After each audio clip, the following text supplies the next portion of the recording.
Beijing, ancient capital, modern metropolis, the home of emperors, and the heart of a great cultural tradition. Beijing, old and sedate, young and dynamic, a modern open city on the fast track to reinventing itself. Beijing, where two worlds mingle. Being Beijing is experiencing the life, seeing the sights, sampling the culture. That's being Beijing.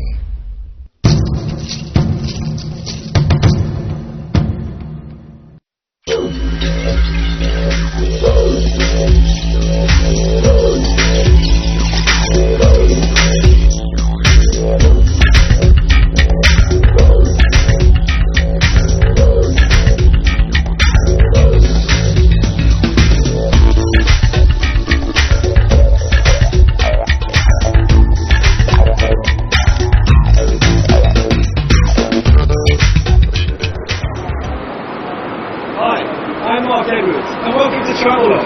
I'm in the northwestern part of Beijing, in an area more commonly known as the Silicon Valley of China.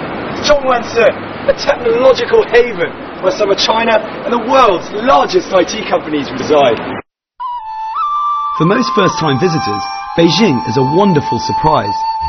If you come expecting tradition and culture, you will also find a vibrant modern city. If you expect to see a sprawling cosmopolitan worthy of its place as one of the world's superpowers, you will definitely be treated to some history and a deep sense of heritage. Make your way up to the Haidian district and you'll find these two worlds side by side. The capital's answer to California's Silicon Valley sits almost on top of China's oldest and most revered universities. It is home to two of the most famous universities in China, Tsinghua and Beijing. Along with more than 70 other institutions of higher education and 232 scientific research institutions, Zhongguancun is the most scientist and engineer-intensive place in China. Its similarities with the US Silicon Valley come mostly from the sourcing of the graduates directly into jobs within big Zhongguancun-based companies. Right, well, you'll be spending a lot of time in taxis, most likely, during your stay in Beijing. Here's a few pointers. Firstly, the meters start between 10 and 11 kuai depending on the time of day, and make sure you pick up the receipts at the end because that's the only way you'll be able to track down any stuff if you do leave it in the taxi. And finally, and probably most importantly, don't be scared to hand over your telephone to the driver who can speak to a person at your destination. They're used to that. I mean, they know that a lot of foreigners don't speak Chinese, so give that a go. When as a technological hub, Zhongguancun really is Beijing's main electronics market. The place you come to buy all the gadgets, phones, laptops, computers, consoles, and pretty much anything you've ever needed to make your life faster, easier, or at any rate more leisurely. Well, I was just getting some printing questions out of the way, but I've walked into one of the dozens of tall buildings here in Zhongguancun, and it really is an electronic heaven. So for all you gadget geeks out there, when you're in Beijing, come to Zhongguancun. You can find just about anything. Have a look around. Here we've got laptops, Apple Macs. You can even charge your iPod if you're running low on batteries. It's not the only thing that you can find in these buildings, not just computers. I'm here on the computer floor, but if you go upstairs, we've got mobile phones, downstairs computer games, but don't be scared about having to barter.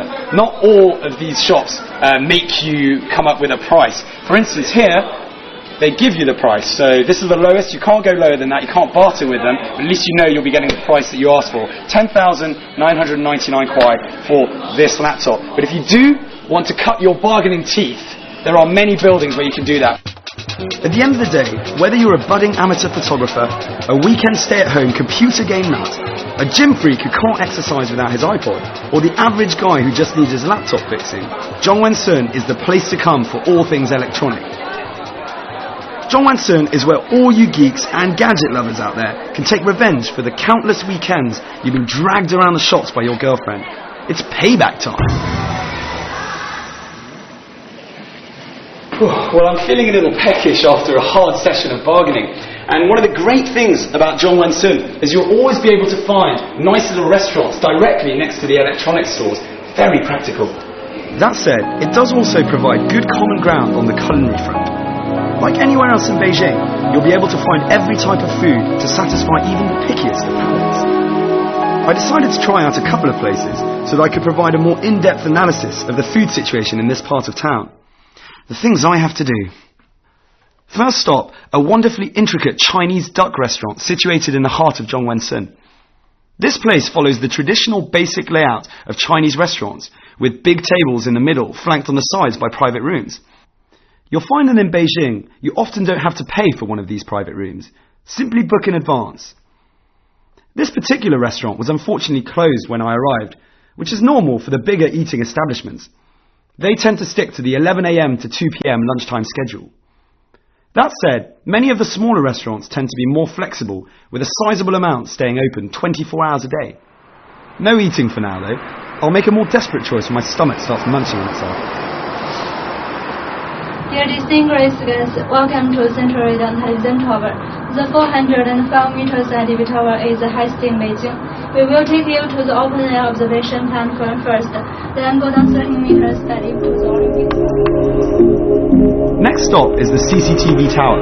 Located just off the 3rd ring road on the northwest side of the city, the tower is a hidden gem. When you come up to it, you have quite literally found the needle in the haystack.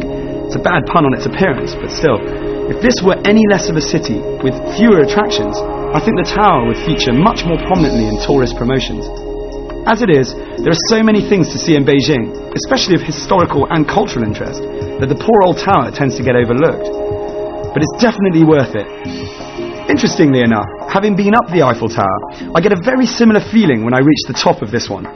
I'm in no way comparing the two, just saying that I love the open-air 360-degree view of an entire city. Okay, personal recommendation. If it's a clear and sunny day like it is today, come here. Come to the CCTV tower. We're up at 238 meters and the wind is blowing. I'm even jumping in the wind. Look how much I move. It's beautiful. The whole of Beijing sprawling across me. Another feature at the top of the tower is that there are signs with the distances to some of the world's most famous sites, so you can actually see how far and in which direction the Eiffel Tower is. Again, you have a good chance to combine tourism with some gastronomic activity. Below the observation deck is a revolving restaurant where you can enjoy a 5-star Sino-Western buffet whilst Beijing revolves around. Clearly out of luck when it came to finding Chinese food, I decided to go for some foreign food instead, and I headed to Wudalco, a brisk taxi ride along the 3rd ring road. With its cosmopolitan mix of residents, Wudalco has an extremely diverse range of restaurants. I got a tip from a friend that there is a delicious Indian restaurant tucked away in the Wu, as it is sometimes affectionately known by the foreign students there. As I walk into Ganges, I'm struck by the authenticity of the place. I'm even greeted by the familiar face of Shilpa Shetty, the Indian Bollywood star who famously won the Celebrity Big Brother series in the UK. More importantly, I'm starving and looking forward to some good grub. Now, in the majority of the foreign restaurants in this part of town, and in Beijing as a whole, the kitchens tend to have at least one homegrown chef, so you'll get your authentic taste of home away from home. Another point that all these restaurants share is that most of them will deliver. In fact, this is true with the majority of things in Beijing.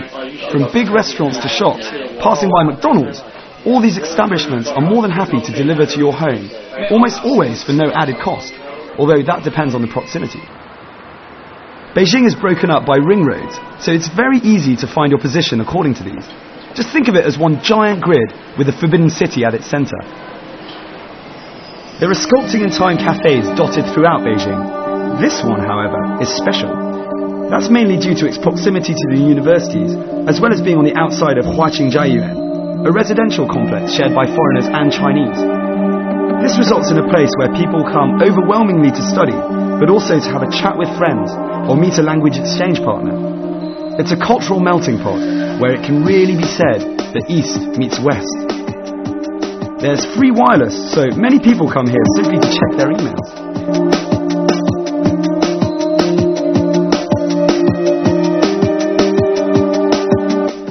Right, so I didn't have a laptop, I didn't have a language exchange partner, and I clearly didn't have any friends. I was ready to get out of there.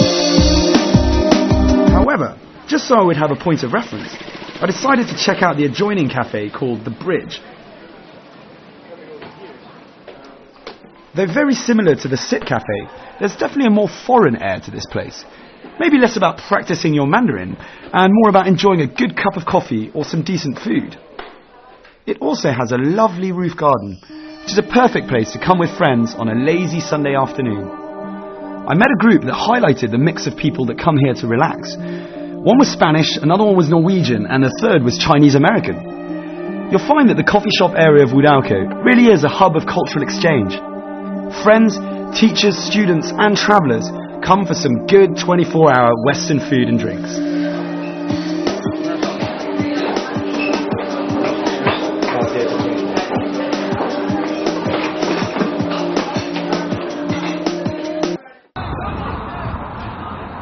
Oh God, I'm so not going to make it!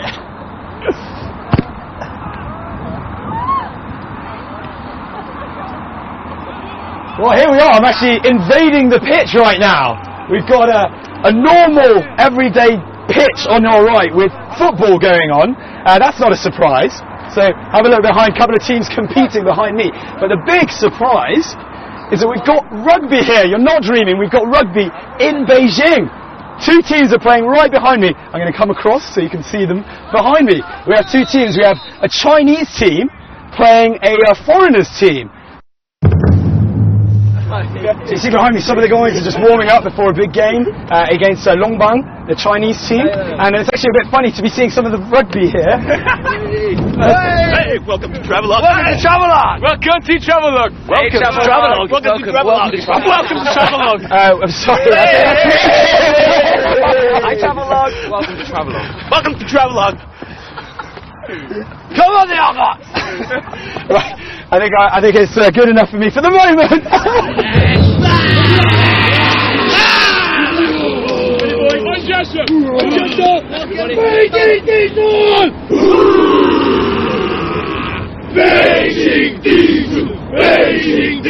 Okay, from the Haka, boys! I was very surprised to find that not only is rugby very much alive in Beijing, but there is actually a league here.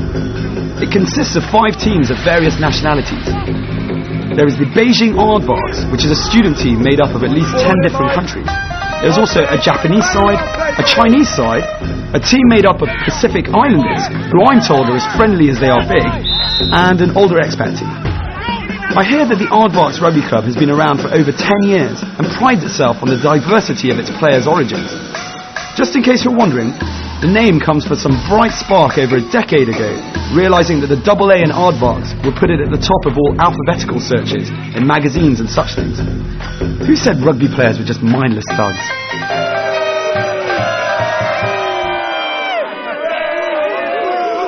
Having seen some fast-paced, hard-hitting rugby, as well as all the wonderful camaraderie that comes afterwards, I decided it was high time to go and see the universities where many of these people study. So I'm relaxing in the heart of the BLCU, the Beijing Language and Culture University in the Haidian district. Now, this entire part is in a place called Wudalco, which has lots of other universities, but this one is predominantly full of tourists, for the foreigners. And the foreigners can come here for a short-term or long-term courses. We've got 1-week courses, 1 month, or an entire year. You can pick up your own degree here. And you can even come and do a bit of martial arts, a bit of wushu. Well, continuing on from our hidden treasure theme, it really turns out that my decision to explore a few of the universities was a good one. I'm here in Tsinghua, one of China's oldest and most prestigious universities. It's the academic hub of China, where we literally have dozens of universities spattered around in this area. Now, serious brain work goes on here, and I actually feel slightly more intelligent just walking around. Do you think I fit in? Have a look. Though not at the top of the guidebook recommendations, it's definitely worth seeing a few of the academic establishments, such as Beida, that's Peking University, and Tsinghua. Both are set in wonderful grounds. One of my favourite places was the lake at Beida. It's amusingly called the No-Name Lake. People come here to relax, study, meet friends, or spend an evening whispering sweet nothings in the ears of a loved one. It's a pretty romantic spot. Not that I'm averse to romance in any way, but but I thought I'd be polite and get the camera out of the face of these young lovers. Take your time, guys, you know.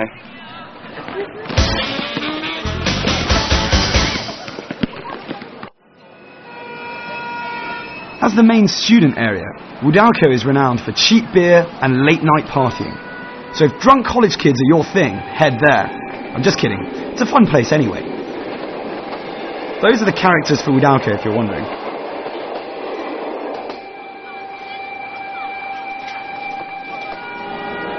Much like the more central parts of Beijing, the Wu remains bustling throughout the night. It is centered around a bookstore, which is flanked by bars and restaurants.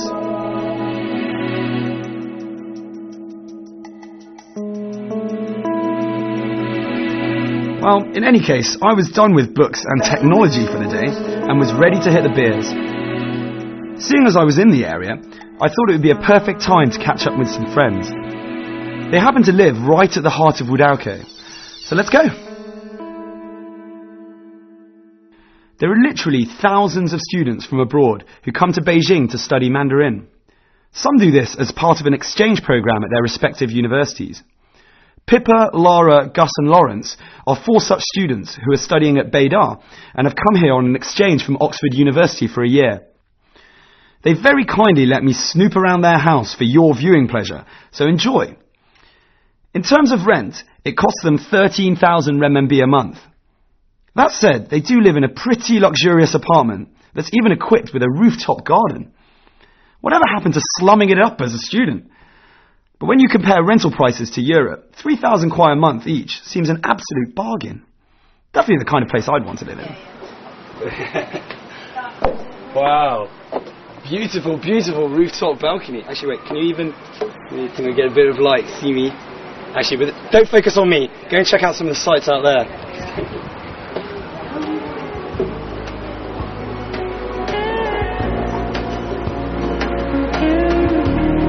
Good fun catching up.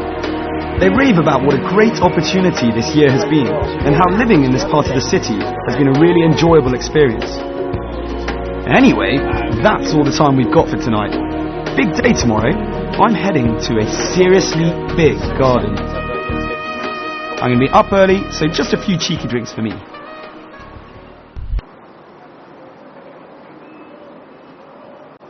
Situated on the western outskirts of the Haidian district, the Summer Palace is 15 kilometers from central Beijing. It's one of the capital's most visited sites and teems with tour groups from all over China and beyond. The Summer Palace occupies an area of 2.9 square kilometers, 3/4 of which is water. Once a playground for the imperial court, it is an opulent mixture of over 3,000 structures, including palace temples, gardens, pavilions, lakes and corridors. The Summer Palace is the archetypal Chinese garden and is ranked amongst the most noted classical gardens in the world. In 1998, it was listed as a World Heritage Site by UNESCO. This area was known as the administrative area, though the Summer Palace was almost solely used as a place of relaxation for the ruling royalty. In fact, the work area was only added because an emperor enjoyed his time too much here. Therefore, he moved his office here so that he could spend as much time as possible. You can spot the administrative area from the decorations and symbols outside.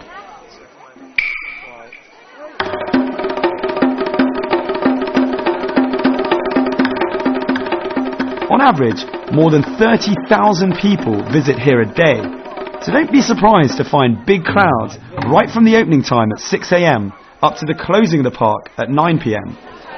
Now, when you come to the Summer Palace, I thoroughly recommend that you spend at least half a day here, simply because there are so many things to see. Now, I've been taken around to an area that's almost solely dedicated to living, having fun, relaxing, eating and drinking. And there's a tiny bit that's dedicated to working. So that suits me fine. Plenty of play and really not that much work. I'll keep going. Just so you know, I did manage to avoid hitting the little boy. Stroll around the Hall of Happiness and Longevity. It's decorated with many period pieces. Thanks to the artifacts, the trees and the feng shui, the atmosphere in this pass is extremely soothing. Despite the big crowds, there are a few quiet spots, so when you find one, take it all in like I am. I'm in the living quarters, which might as well have the motto, no work and lots of play. This suited me just fine. It also leads onto the Changlan, which means literally the long corridor. This shaded walkway is decorated with some 10,000 painted scenes, each one different, and sits alongside the refreshing looking Kunming Lake. Feeling hungry? I always am. So head to the Imperial Restaurant. Its Chinese name is Tingli Guan, which basically means listen to the birds singing hall. Did you hear that? That wasn't edited in, I swear. Anyway, it's grand, and you can even sit at a chair or table once used by emperors and empresses. A restaurant like this requires prior reservation, and by that, I don't mean ringing up the day before. Interestingly enough, you don't order any of the food. What you do is you dictate your price range, and the exquisitely crafted foods are chosen for you. My price range, unfortunately, dictated some noodles from a smaller restaurant outside, but I was happy to see the true food of royalty. Look how delicately made everything is. It seems almost more like art than food. Personally, I'd feel guilty ruining such masterpieces with my mouth, though being the polite gentleman I am, if I was offered a taste, I wouldn't turn it down. I am starving, but I've been told this is strictly off limits, purely for your viewing pleasure rather than my eating pleasure. So I'm going to be a good boy. I'm going to be a good boy. Good boy.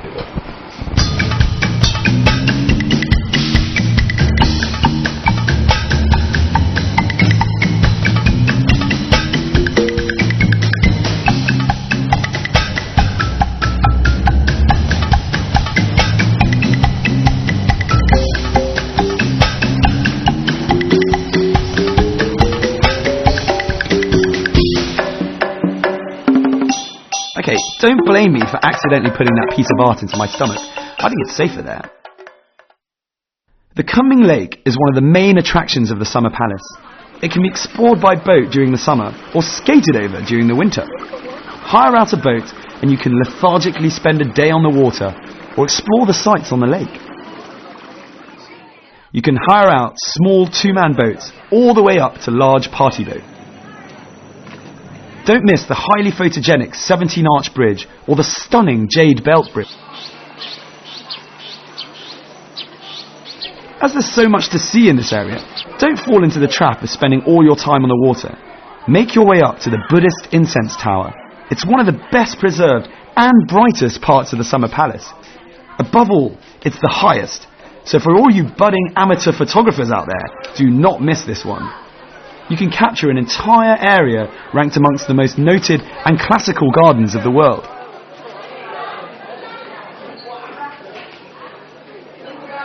There are plenty of things to see all the way to the top. Artifacts dating back over many dynasties are on display for everyone's enjoyment. Strangely enough, 100 years ago, they didn't think to put in any elevators here. It's a steep climb, but you will be rewarded with sweeping views of the whole grounds, as well as a glimpse of the fragrant hills.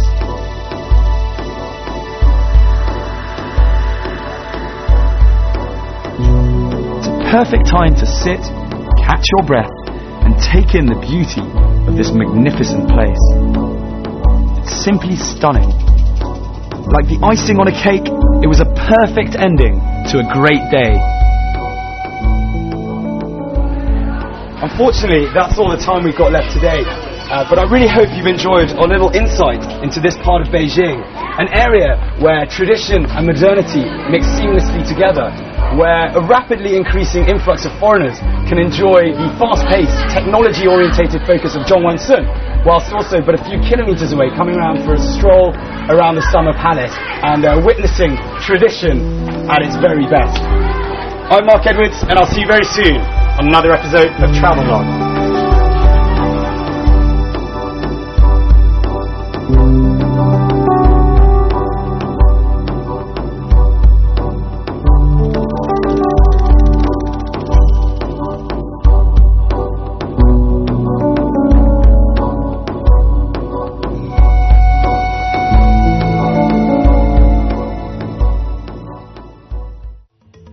On the next episode of Travelogue, come and see the hidden treasures to be found on the outskirts of Beijing. Sweat your way to the top of the Great Wall, take in the culture at Beijing's oldest temple, and travel back in time to a traditionally preserved village.